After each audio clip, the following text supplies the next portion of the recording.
O texto de hoje, retirado por Emmanuel do capítulo de número 4 da carta que Paulo teria escrito aos frequentadores da Eclésia da Galícia, é extremamente rico naquilo que nos permite refletir. A estrutura com que ele nos é apresentado é bem simples. Paulo, quando escreve àqueles que haviam iniciado o caminho de seguir Jesus, se preocupa em aparar arestas, em eliminar quaisquer entraves para que aquelas pessoas não se sentissem de imediato excluídas, porque havia sim, como ainda há, e Emmanuel deixa isso muito claro no texto, uma série de exclusões quando o assunto diz respeito à frequência a determinados grupos, sejam eles particularmente aqui religiosos. Existe por parte daqueles que os frequentam e muitas vezes os dirigem uma negação do propósito da própria palavra eclésia, que é a raiz da palavra igreja, e, curiosamente, Emmanuel intitula a lição como Igreja Livre, o que, de certa forma, soa até redundante, porque eclésia quer dizer, no grego, uma assembleia de pessoas livres. Não são todas as pessoas que, para os gregos, eram consideradas livres, mas estavam aí homens, particularmente homens que tinham compromissos cívicos, que não eram estrangeiros. Então, a eclésia, a assembleia de homens livres, que foi adotada no século V, antes do início do tempo presente, ela procurou dar à nova forma de governo ali introduzida, particularmente em Atenas, uma característica interessante. Todos aqueles que assim preenchessem alguns requisitos, por exemplo, ser filho de pais atenienses e ter mais de 18 anos, poderiam participar do processo conhecido como democracia, e que era exercido através de decisões públicas, em que tais pessoas, sempre homens, as mulheres, infelizmente, eram excluídas de qualquer participação na Grécia antiga, eles deliberavam sobre assuntos que interessassem a polis. Então, essa vida de participação, de assembleia, era conhecida como a frequência à eclésia. Quando Jesus esteve entre nós, a palavra eclésia não era considerada do ponto de vista como os gregos a consideravam, em razão de duas limitações previamente vigentes na estrutura religiosa que adotavam aqueles homens moradores na Palestina, notadamente os que moravam na Judeia. E qual era essa estrutura? Em primeiro lugar, havia o templo, e o templo era frequentado pelas pessoas, porém dirigido por uma classe que exercia sobre aquelas atividades o mais profundo controle. O mais profundo controle. À distância, era possível que aquele grupo de seguidores frequentasse uma outra comunidade, denominada sinagoga. Sinagoga. A eclésia, nos moldes como está lá na Grécia, ela só veio mais tarde a ser pensada justamente como um mecanismo de permitir, sem a sujeição de práticas ritualísticas, sem a submissão a certas imposições, que todos os que se sentissem interessados por conhecer a boa nova que Jesus havia transmitido e que Paulo se encarregara de difundir, particularmente ao redor do Mediterrâneo, expandindo a presença de pessoas que elas pudessem vir e ali participassem.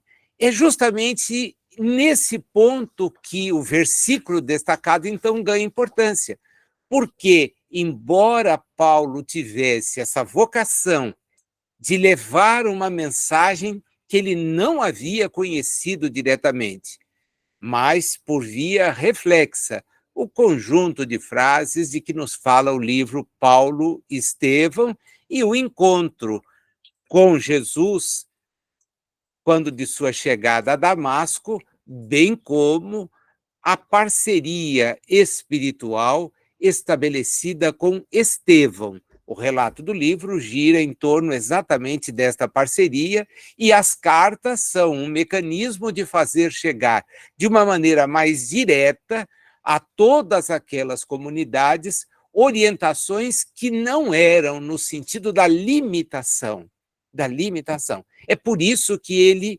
então, escreve numa certa altura da sua carta àqueles homens e mulheres que participavam da Assembleia, da Eclésia.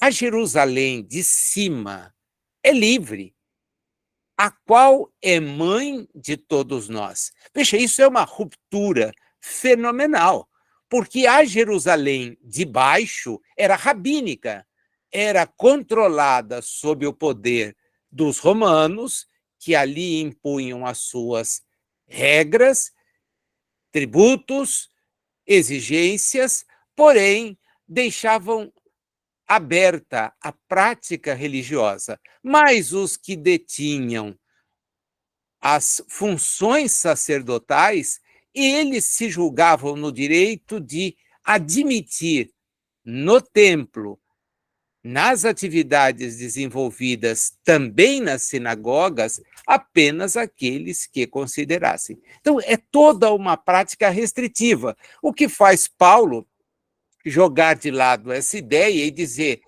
aquilo que esperamos além daqui é livre. Se há uma comunidade, essa comunidade é mãe de todos nós.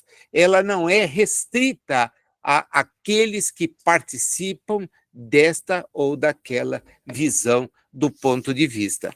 Mais tarde, quando esse termo é apropriado, ele vai ser confundido com um edifício. E isto é muito complicado, porque há uma redução, né? A palavra de Paulo é libertadora, olha, é livre, não tem nada, não tem limites, mas vêm aqueles que se auto-intitulam os donos da verdade, que inseriram textos dizendo o poder nos pertence, porque Jesus dizia que o poder apenas é de Deus, e ele se sujeitava a esse poder. Aqueles que assim o fazem resolvem, então, cercear.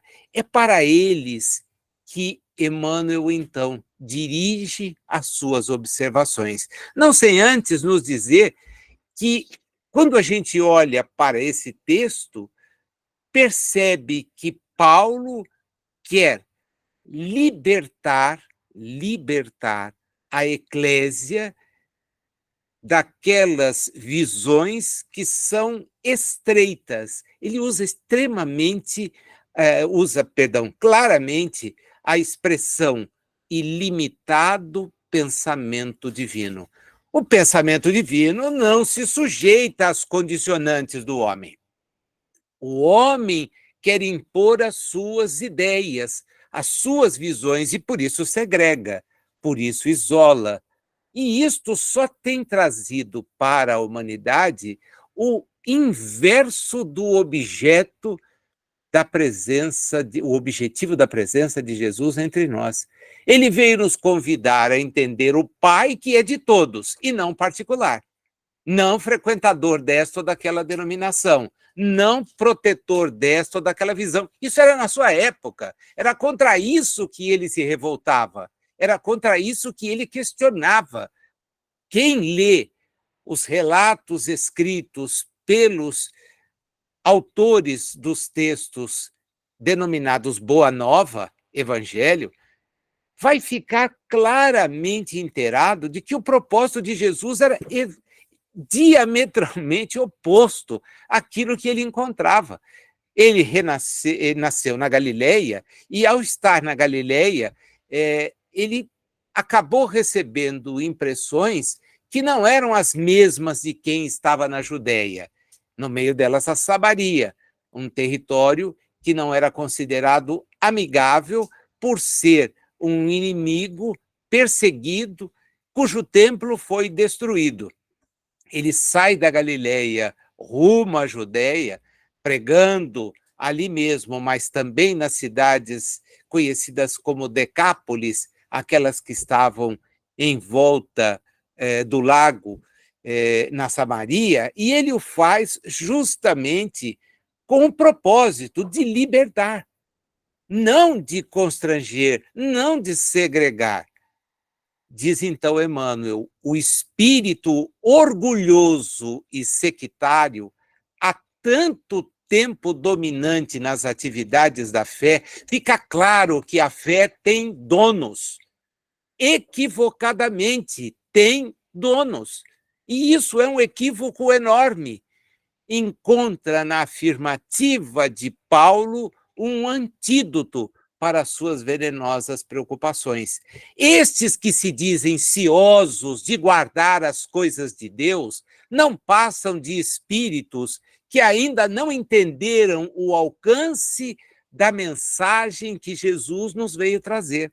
Uma mensagem que é cercada de valores, uma mensagem de libertação, que convida o espírito que está na Terra em mais uma jornada reencarnatória a entender-se, e depois a compreender-se, e na sequência a mudar as suas próprias posturas. É esse o sentido da Boa Nova, nos fazer entender o que somos. E isto não está presente na visão sectária religiosa, porque entende-se muitas vezes e equivocadamente o conjunto de seres que ali comparecem, espíritos imortais, nessa jornada evolutiva, como uma porção de pessoas para serem conduzidas, dominadas, guiadas, ameaçadas. E é o contrário. A mensagem de Jesus é libertadora e, consequentemente, responsabilizadora. Diz Emmanuel, em todas as épocas tem vivido na Terra pessoas de nobreza, mas que são excluídas, eventualmente, de uma comunhão, né? O sentido da excomunhão é tirar a pessoa do convívio da eclésia. A lista de excomungados é imensa. É imensa. Qualquer consulta que se faça nos anais que registram esse processo, porque ele é um processo de natureza religiosa, desenvolvida por um tribunal canônico e que termina por colocar para fora daquele convívio algumas pessoas. Isso é o sentido sectário, orgulhoso. Você não participa. Eu não vou, lógico, me reportar a muitos. Eu tenho vários anotados aqui, porque quando o tema surge, a gente vai às anotações que faz, né? E uma delas só eu vou me reportar, porque talvez alguns dos que aqui estejam tenham conhecido esse cantor brasileiro. Né? Um cantor brasileiro foi objeto de excomunhão. Ela se deu em 1978, no auge da carreira de Odair José. Né? Odair José. E por quê? Bom, Odair José escreveu músicas que, para a visão religiosa estreita, sectária, eram músicas desinformativas. Pare de tomar a pílula, dizia ele. Para quem não aceita outro método contraceptivo que não seja o natural, recomendar isso é um negócio absurdo. Quando ele escreveu uma música e depois uma peça falando sobre os pais de Jesus, José e Maria, o motivo para a sua retirada da comunhão da igreja foi imediatamente encontrado. E ele sofreu um processo de excomunhão. E a gente fica pensando, que visão estreita, que visão tosca, sabe? Tirar alguém do convívio de natureza fraterna porque essa pessoa não atende às nossas imposições. E ele disse, eu estou aqui para cumprir um trabalho de evolução. São as palavras dele. E eu não vou deixar de expressar as minhas ideias porque este ou aquele delas discorda. Eu vou fazer, já chega a ter que enfrentar a censura. E a censura não aceitava certas colocações, mas também a religiosa, dá licença, posso viver muito bem sem isso, passe bem, muito obrigado. Quer dizer, é uma atitude coerente, honesta, de alguém que entendeu que uma mensagem de libertação não está na chave, sob o controle de alguém. Ela é de libertação. Ela não é para sujeitar alguém à vontade de outro, geralmente uma vontade tacanha, impositiva, limitadora. Isso não é o propósito que Jesus apresenta. O seu propósito é diferente. Ele diz que também muitos incompreendidos valorosos acabaram sendo rejeitados, como caluniados que tinham uma importância de sublimidade, foram criaturas rechaçadas. Isso é tão frequente que Emmanuel diz, parece que o que veio libertar não foi entendido como tal. Passaram nos círculos das criaturas, qual acontece ainda hoje, perseguidos e desprezados, entre o sarcasmo e a indiferença. Por vezes, diz ele, sofrem o degredo social por não se aviltarem ante as explorações delituosas do fanatismo. Ele dá a palavra certa. Aquele que explora a crendice do que segue as suas ideias comete um delito, sim. Pode não ser punido pela legislação humana, mas nós sabemos, pelo estudo da justiça divina, céu e inferno, segundo o Espiritismo, que a justiça divina não segue os parâmetros humanos. Não segue tais parâmetros. A questão é completamente diferente, é muito mais abrangente. Então, os julgamentos que eventualmente façamos, eles são julgamentos que não têm lá muita razão de ser. Não tem muita razão de ser. Essa é a razão pela qual, porque isso está expressamente invocado no texto de Emmanuel, que eu gostaria de convidá-los a pensarem comigo naquele ponto do não julgueis. Porque quando nós achamos que alguém está errado, nós estamos emitindo um julgamento. E esse julgamento leva em conta a nossa visão das coisas. Mas até que ponto a nossa visão é ampla? Em o Evangelho segundo o Espiritismo, todo mundo deve ter fácil, até porque nós estamos estudando exatamente o Evangelho na sua amplitude, a boa nova, né? Não um conjunto de textos interpretado ou escrito para dar esta ou aquela visão, mas no sentido abrangente, que leva Kardec, então, a nos apresentar um texto profundo, sério, em que ele analisa justamente aquela colocação para que Emmanuel chama atenção. Olha, não julgueis. Está em Mateus, capítulo 7, que é uma amplificação do tal discurso da montanha, que na verdade foi feito à beira do lago, num monte, em que Jesus se dirige às pessoas que o procuravam para dizer aquilo que ele vinha fazer, aquilo que era o seu propósito.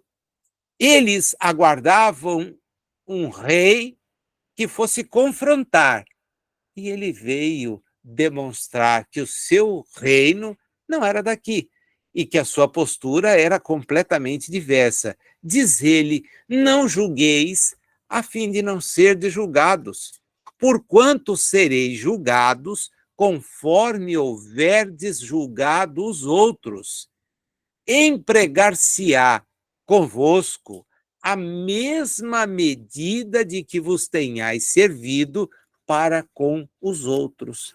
E Kardec entende por bem o que é uma clara interpretação do sentido do julgamento, de trazer para aqui aquele texto que aparece apenas em João, em que uma mulher surpreendida em adultério, mas sem que o outro adúltero esteja ali conduzido, veja que aqui uma postura muito equivocada daqueles que trazem a mulher. Não se pratica adultério sozinho, embora Jesus tenha amplificado esse conceito, dizendo que o adultério está no pensamento, antes de estar concretizado em qualquer situação menos pública, etc., está no pensamento. Ele diz lá, olha, cuidado, porque disseram que é, e eu digo que é muito mais. É muito mais do que vocês possam imaginar. Pois bem, ele traz esse episódio. E a mulher conduzida à sua presença por aqueles acusadores desprovidos de razão, porque não trazem o casal, esse é o primeiro ponto, apresenta e pede que ele faça um julgamento. Ele diz, eu? Não. Se alguém aí não tiver nada que na sua consciência o acuse de equívoco, passa a cumprir o que vocês acham que deve ser feito. O processo era simples, era um julgamento público e a lapidação. Pois bem, disse, olha, se alguém aí tiver condições, tome a iniciativa. Todos vocês sabem como isso termina. E Kardec aproveita para nos falar justamente sobre a misericórdia. A misericórdia. Né? Eu vou pegar um único trechinho que aparece na indulgência, porque não dá para aprofundar muito, e está entre as instruções dos espíritos, né? Numa mensagem muito linda, muito profunda, que aparece numa mensagem de 1862 de João, que houvera sido bispo em Bordeaux, e diz ele: que é que pedis ao Senhor quando implorais para vós o seu perdão? Será unicamente o ouvido o esquecimento das vossas ofensas? Ouvido que vos deixaria no nada, porquanto se Deus se limitasse a esquecer as vossas faltas, ele não puniria, é exato, mas tampouco recompensaria. A recompensa não pode constituir prêmio do bem que não foi feito. E aqui está a chave da mensagem de Jesus, está a chave que o Espiritismo volta a apresentar para todos nós. É preciso fazer o bem. E o bem implica compreender, não limitar. Não limitar. O bem compreende exatamente ter a exata noção de que cada um de nós, espírito imortal que é, tem uma trajetória, tem um contexto, tem uma jornada evolutiva. Não fomos todos os que aqui estamos agora, nesse momento, nem os que conosco estão na Terra, nem os que estão pelas inúmeras moradas, nem os que estão na realidade que é aquela que vale, que é a espiritual ou espírita, não estamos todos nós, não partimos todos nós do mesmo momento. Cada qual de nós tem a sua jornada estabelecida. É verdade que, enquanto princípio inteligente, como nos informam os espíritos e como nos detalha André Luiz em Evolução e Dois Mundos, enquanto princípios inteligentes, temos tutelares que nos encaminham para os processos de aprendizado. E eles se desenvolvem até mundos superiores, porque esta afirmação é clara. O princípio inteligente está neles presente. É um processo de também ir evoluindo, ir aperfeiçoando a inteligência via a aplicação instintiva. Caminham juntos. A Gênese nos explica isso em detalhes. Pois bem, a partir do momento em que somos assinalados com a consciência, passamos a ter conhecimento da lei divina, a lei que quer nos experimentar através da nossa própria jornada de aprendizado. Ela é fruto deste conhecer, deste aprender. Não fazer o mal, ou imaginar-se não praticante dele, é, às vezes, uma visão religiosa, porque para o espírita, o mal é a ausência de conhecimento, o que torna grave, aí para todos nós, e isto é que é a chave da conversa que a gente pode tirar a partir do texto que Emmanuel comenta, não praticar o bem passa a ser para nós, que já sabemos o que somos, e entendemos que sem o conhecimento as atitudes podem ser perdoadas, podem ser entendidas, não conhece. Quem não conhece age na ignorância. Mas e o que conhece? Ah, bom, aí a quem muito deu, muito será exigido. O nosso grau de responsabilidade, meus amigos e minhas amigas, é muito grande. Mas é muito grande mesmo. Por quê? Porque se nós temos as informações que já detemos, é necessário saber o que nós fazemos com ela. Porque Jesus, segundo diz Emmanuel, agora voltando ao texto da mensagem, recolhe os servidores fiéis sem deter-se na cor ou no feitio de suas vestimentas. Quer dizer, não tem distinção. Jesus não distingue se aqueles que se dizem os seus emissários o fazem, é uma ausência de conhecimento. Agora, se nós o fazemos, é realmente uma perda de oportunidade valiosa. Emmanuel faz uma advertência final, dizendo que se a gente tem a consciência sem mácula, e é muito complicado isto, é muito complicado, porque primeiro nós nos furtamos a fazer o exame de consciência, porque ele representa olhar para mim.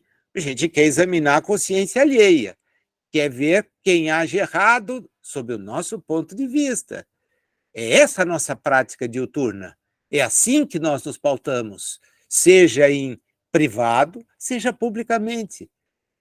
Se temos acesso a uma rede social e algo não nos agrada, somos os primeiros, se não um dos milhares, a tecer críticas, a nos incorporar àquele rebanho que entende poder julgar a postura alheia.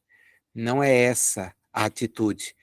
Porque quando temos a consciência sem mácula, nós, então, não vamos nos preocupar com pedradas, como ele diz, com o afastamento. Nós somos os que sofrem, não aqueles que fazem. Dá para perceber aonde ele quer chegar? A comunidade dos seguidores de Jesus, a eclésia, aquela que está longe das limitações de pedra que o mundo momentaneamente oferece. Aquela que está do ponto de vista espírita, ela abre os braços para acolher, sem perguntar quem é. É acolhedora. Então, aqueles que transitam conosco na casa espírita, bom, esses não há nem espaço para se pensar em rejeição. Mas se a casa espírita que temos eventualmente cria barreiras, injustificáveis, mas as cria, porque são espíritos que as dirigem, e quem está no mundo de expiações e provas está longe de ser com consciência sem mácula. Tem a consciência como nós a temos, cercada de problemas, de atitudes e de pensamentos que nos deixam envergonhados, porque os adotamos e, o que é mais triste, os repetimos. Então, onde estivermos, deve o nosso comportamento como espíritas, participantes dessa eclésia, dessa comunidade que é livre, que traz uma boa nova de libertação. Conhecereis a verdade e ela vos transformará em pessoas livres. É o conhecimento dela que nos conduz a isto. Esse deve ser o nosso papel. Para que essa mensagem que Paulo deixa aos Gálatas e que Emmanuel, de uma maneira assim muito clara, interpreta na linguagem espírita, é efetivamente a única que importa. Onde quer que a pessoa esteja, dentro de um templo, fora dele, ela tem a liberdade de agir porque tem a responsabilidade pelas suas ações. Isto é evolução. Esta é a mensagem que Jesus trouxe e que, mais espertos, nós, no passado, trancafiamos de novo em paredes, em ritos, em fórmulas, em sacramentais, em sacramentos e tudo que a gente conhece por aí afora. Uma mensagem que é clara acaba se tornando obscura, sectária e, acima de tudo, inflexível quando devemos exercer a misericórdia. Em marcha, aqueles que precisam ser misericordiosos, isto é, ser indulgentes e entender as limitações dos demais.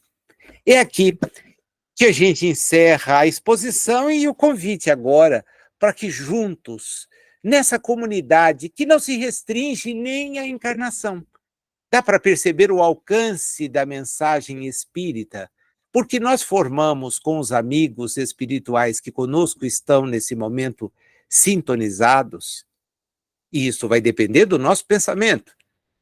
Nós formamos uma grande comunidade. Nós deles estamos segregados porque temos a vigília em relação aos cuidados com a existência. Porém, somos espíritos e, como espíritos, temos sintonias. Nós vamos então somar agora a nossa sintonia com a sintonia dos amigos espirituais. E eu pediria, se é possível, que a espiritualidade maior nos desse a companhia dos bons espíritos agora, daqueles que têm o propósito de disseminar o bem. Nós nem sempre o temos, e às vezes afastamos essas companhias tão preciosas, mas pedindo àqueles que por nós velam que nos ajudem nesse instante a endereçar as nossas vibrações. Como o tema envolve justamente injustiça, segregação, eu gostaria de usar a nossa vibração de hoje, o tempo dela, para direcionar aqueles que são injustiçados, aqueles que nós os que estamos reencarnados, não conseguimos entender em razão das ideias que adotam. E vou começar pedindo a nossa vibração em favor daqueles que pensam diferentemente de nós. Nós não temos a mesma trajetória, não temos as mesmas simpatias, não temos os mesmos conhecimentos. Que todos aqueles que não conseguem ser por nós compreendidos recebam nesse instante as nossas melhores vibrações. E o nosso pedido de desculpas, porque nós gostaríamos de entendê-los como são. Precisamos deixar de querer que sejam como imaginamos devam ser. Vibremos por eles.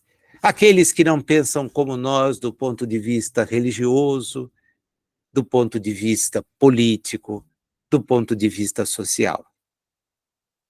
Aqueles que por nós são injustiçados do ponto de vista da segregação.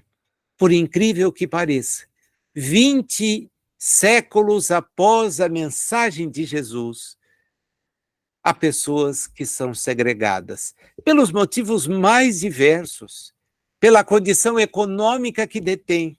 Que coisa triste.